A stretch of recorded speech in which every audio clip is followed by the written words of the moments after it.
que há de tão especial nesse Flamengo do Jorge Jesus, hein?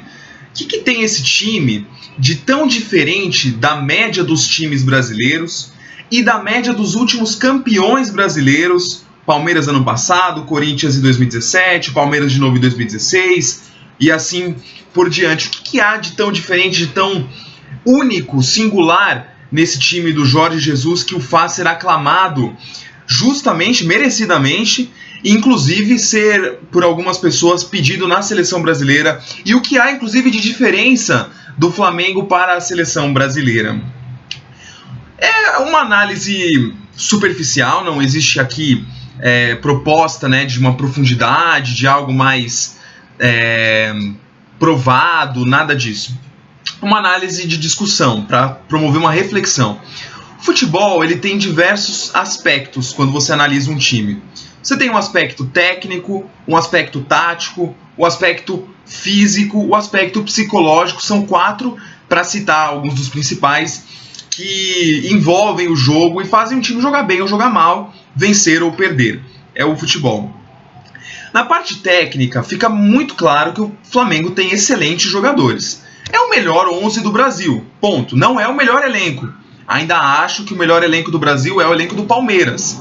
Porque sai uma peça no Flamengo, você não tem uma substituição à altura. Com exceção do próprio Diego, que acabou tendo que entrar no lugar do Gerson no jogo da Libertadores, o Flamengo não tem peças de reposição à altura dos titulares. O Palmeiras, em geral, tem.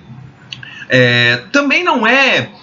lógico, é um excelente time, né? Excelente time 11, mas também não era esse time todo quando estava com o Abel Braga no comando do clube ali, no treinamento, né? Também nunca foi, sempre teve grandes peças e nunca se destacou antes da chegada do Jorge Jesus. Aliás, o Palmeiras, nos últimos anos, vinha se destacando muito mais com a sua política. Hoje no Brasil você tem esses dois times que estão na plenitude financeira, o Palmeiras e o Flamengo. O Palmeiras ele tomou essa decisão de montar sempre elencos recheados e fortes. E o Flamengo sempre buscava um time 11 mais competitivo. Foram estratégias diferentes para dois times que estão numa boa situação financeira, à exceção do Brasil inteiro. Do resto dos times do Brasil. E até esse ano a estratégia do Palmeiras vinha se mostrando mais acertada, porque o Palmeiras sempre ganhava títulos, e esse ano quase ganhou de novo, né? Ficou em segundo no Brasileiro, ou ainda não, né? Porque o Santos até passou na rodada do final de semana, mas está indo bem no Brasileiro, foi bem até na Libertadores, enfim, caiu na semifinal, né? Ou nas quartas, enfim, não chegou na final, mas também não dá para falar que passou um vexame, né? Mas, enfim, o Palmeiras vinha acertando essa estratégia e o Flamengo esse ano conseguiu finalmente ganhar títulos montando esse 11 mais forte. Tecnicamente, análise técnica do time, tem um ótimo 11, mas que só começou a render quando trocou o seu treinador. Isso mais uma vez reforça a ideia de que você pode ter o melhor elenco do mundo. Se você não tiver um treinador à altura desse elenco, o elenco não rende. Não rende mesmo. E hoje no Brasil, poucos treinadores estão à altura do elenco do Flamengo. O Jorge Jesus é um desses treinadores, se provou ser um desses treinadores. Num aspecto psicológico, o Flamengo tem alguns jogadores problemáticos, psicológico, assim, no sentido de que arranjam confusão por motivos extra-futebol. Especialmente, é claro, o caso do Gabigol. O Gabigol é um Neymar da posição de camisa 9, né? Mais um moleque marrento, mais um moleque mimado, etc, que sai do Santos, faz uma grande temporada em 2019, foi para a Europa e não conseguiu jogar na Europa, né? Voltou agora para o Santos ano passado, voltou agora para o Flamengo esse ano, e ano que vem sabe-se Deus o que vai acontecer com o Gabigol. O fato é que é um jogador que dá problemas para o time do Flamengo do ponto de vista do extracampo, mas que não atrapalhou dentro de campo. Essa dificuldade psicológica do Gabigol não atrapalhou o Flamengo dentro de campo. Pelo contrário, nessa Libertadores, por exemplo, fez com que o Flamengo vencesse a Libertadores, conquistasse esse título, que é o segundo da história do Flamengo nessa competição. Então, mais uma vez, méritos do treinador por conseguir amenizar os efeitos negativos trazidos por um problema individual de um dos principais jogadores do time. Do ponto de vista tático, não existe nenhuma revolução também trazida pela equipe do Flamengo. O Flamengo joga num 4-4-2 bem definido, com uma linha de 4 que joga alta, e essa é uma boa novidade, uma linha que joga muito alta, com Rafinha, Pablo Mari, Rodrigo Caio e o Felipe Luiz, e ela joga sempre exposta, independente do adversário, independente do local, independente do placar. É uma característica do time. E isso, de fato, é uma coisa que não é comum no futebol brasileiro. O futebol brasileiro, mesmo a seleção brasileira nos seus bons momentos com o Tite, não fazia essa linha alta o jogo inteiro, ela alternava. O Flamengo faz a linha alta praticamente o jogo inteiro. E aí, você tem essa linha de 4, você tem uma linha de 2, com William Arão e Gerson, ótimos passadores. O Gerson, para mim, é o destaque do Campeonato Brasileiro desse ano, uma excepcional contratação do Flamengo, excepcional. Um dos melhores meio-campistas brasileiros em atividade, se não o melhor, o Gerson.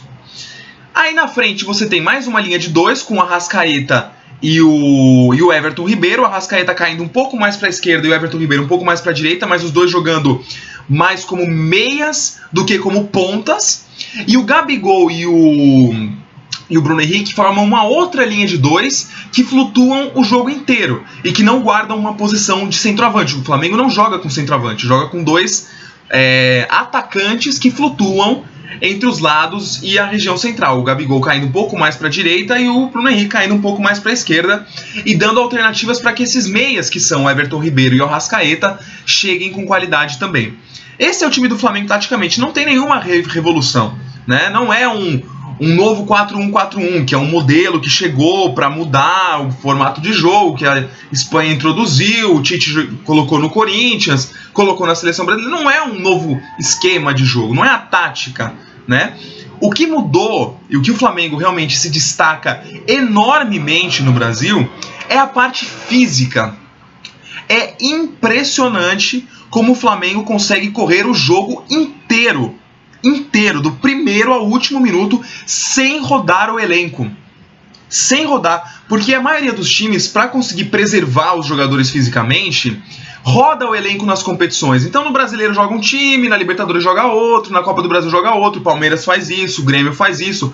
E até por isso fazia muito sentido os times optarem por essa estratégia de incharem o elenco e investirem em um elenco forte, mais do que em um 11. Porque são muitas competições importantes no Brasil e para o clube disputar todas, havia um pensamento de que era preciso um elenco forte para revezar os jogadores. E o Flamengo consegue ter um preparo físico inacreditável sem revezar o elenco.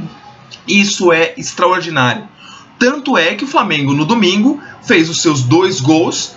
O primeiro saiu aos 44 do segundo tempo e o segundo já nos acréscimos, no momento em que o River já dava claros sinais de cansaço, especialmente o Pinola, que ficou responsável pela marcação quase que individual no Gabigol o jogo inteiro, e o Pinola entregou o segundo gol de bandeja para o Gabigol, e um sinal, claro, sim, de cansaço.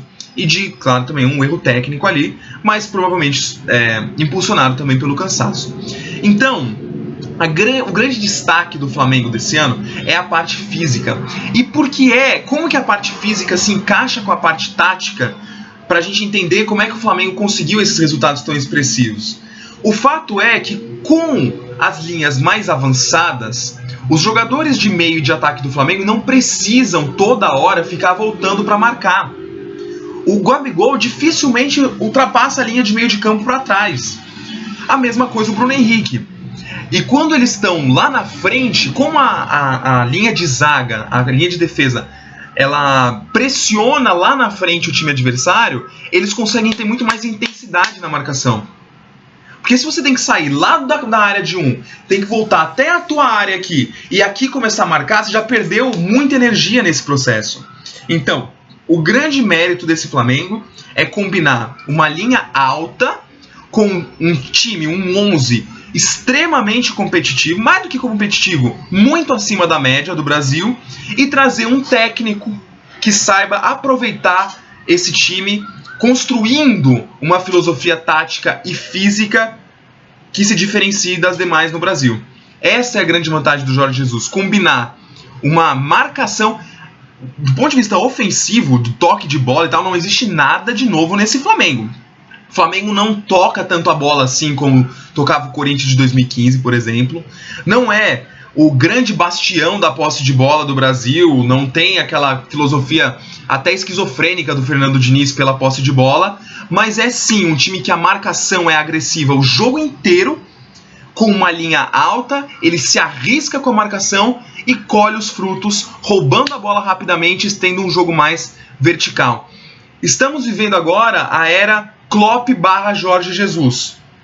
Até 2015, 16, 17, a gente vivia muito a era Guardiola / Tite. Dois treinadores, é claro, guardados as devidas proporções, que seguem a mesma ideia de jogo, de construir com muito toque de bola, com um jogo de imposição de time, que ataca em bloco, mas que não necessariamente marca aquela pressão lá para ser vertical na saída. Isso é a filosofia do Klopp, e hoje Jorge Jesus traz ela para o Brasil. Espero que vocês tenham gostado do vídeo. Parabéns ao Flamengo. Uma final é um jogo atípico. O Flamengo chegou até a final jogando muito bem. Na final não fez esse jogo brilhante, mas a final é um jogo completamente único, singular. Especialmente a final única, é um jogo único, evidentemente. E ali são outras circunstâncias. O jogar bem ele é muito superficial, ele é muito descartável numa final. Uma final que importa é vencer. Parabéns ao Flamengo e forte abraço.